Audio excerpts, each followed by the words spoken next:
CPN facts and do's and don'ts. Quick disclosure, this is for educational purposes only, so take the information and do what you will with it. I'm going to share some of the latest changes regarding CPN, so make sure you save and watch this video until the end.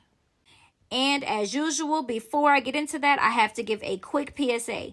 Please be careful for the multiple scam pages that are out here stealing and using my content, trying to scam you out of money. The easiest way to make sure that you're on the real page will take you less than 30 seconds. All you have to do is go look at my profile. As you can see with my real business pages, I am only following 3 or 4 people. Other than that, if you go look at the profile and they're following thousands of people, it is not me. And if they happen to scam you out of money because you didn't take the 30 seconds to go look at their profile, there is nothing that I can do to help you. I will never, ever, ever solicit you for any services that I offer. So if somebody happens to hop in your DM with my pictures and my videos trying to offer you credit repair, CPNs, classes, anything like that, that's not me. I don't solicit anybody for business. When you guys want to contact me, you can go make sure by doing so by the link in my bio. Other than that, it's not me. First things first.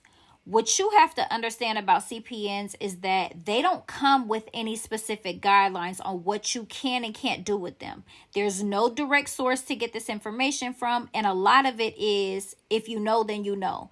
And a lot of times you are going to have to read between the lines, so try to stay with me when I'm explaining all of this to you guys.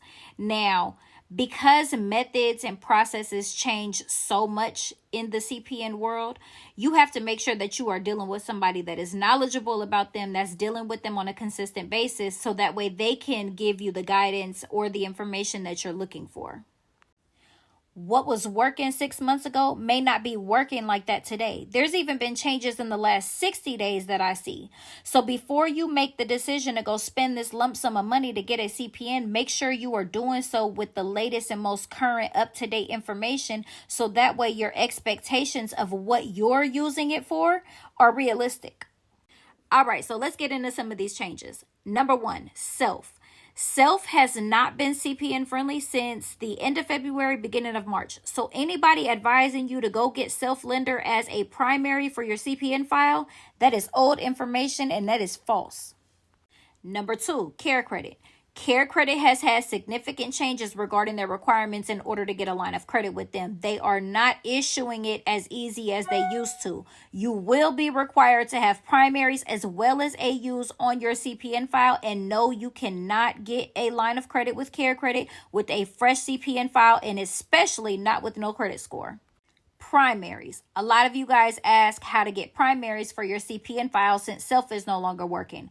The answer is secured cards. Secured cards are going to be your easiest primary that you can get for your CPN file. And yes, they can still be obtained. There are certain requirements and things that you have to do in order to get your secured card, but it is absolutely still easily done. Number 3, personal loans. You cannot get a personal loan with a fresh CPN file. Show me somebody telling you that you can get a personal loan with a fresh CPN file, and I'm going to show you a liar. People are not giving out money how they used to. They are not extending credit lines how they used to. So don't have any unrealistic expectations, and do not fall for the bullshit when people are making it sound good and telling you they're selling you a dream. Don't fall for the dreams. Number 4, car leases and auto loans. This is still CPN friendly. So that means as soon as your CPN file is done and has a credit score, you should be able to go to the dealership and get the car off the lot. Now, you are still going to need all of your identifying documents the same as you would if you were using your personal credit. So what that means is your pay stubs. Some places may ask for your bank statements. You are still going to need an ID or a driver's license that matches the same information on your CPN file.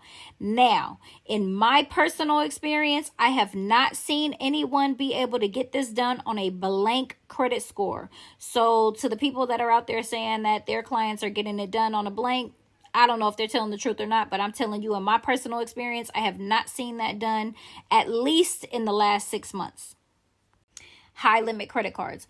So that's another one of those things. I get a lot of inquiries from people looking to get a CPN so that way they can get a high limit credit card, and I always disclose to them those are one of those things that you have to build into that. You're not going to get a high limit credit card with a thin or new CPN file. It doesn't work like that. I have other videos with a full breakdown on how you can get your limits increased quickly, but fresh off the rip, no, it's not happening like that. You got to start small and work your way up. Apartments and houses. This is still CPN friendly. Yes, there are certain things and places that you are going to have to stay away from, but the person that you are getting your CPN from should be able to guide you on where you can and can't apply to, what to look for, things like that.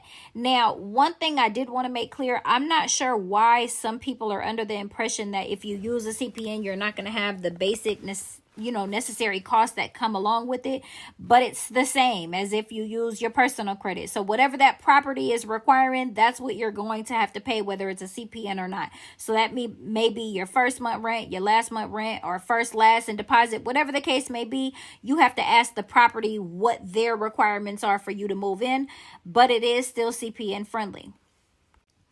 And like I always say, you guys, if you are going to get a CPN, make sure that you use it as a stepping stone. Make sure that you get it from somebody that is knowledgeable enough to give you information that you need, so that way you're not just wasting money. And if you don't want to spend hundreds of dollars for somebody to create your file for you, take my beginner's class. I take you step by step to create your own file. So if you are trying to do things like get your own place or get your car off the lot before the end of New Year's, my suggestion is to take that CPN beginner's class. You guys just got to have realistic expectations and make sure that you're going to somebody knowledgeable for your CPN.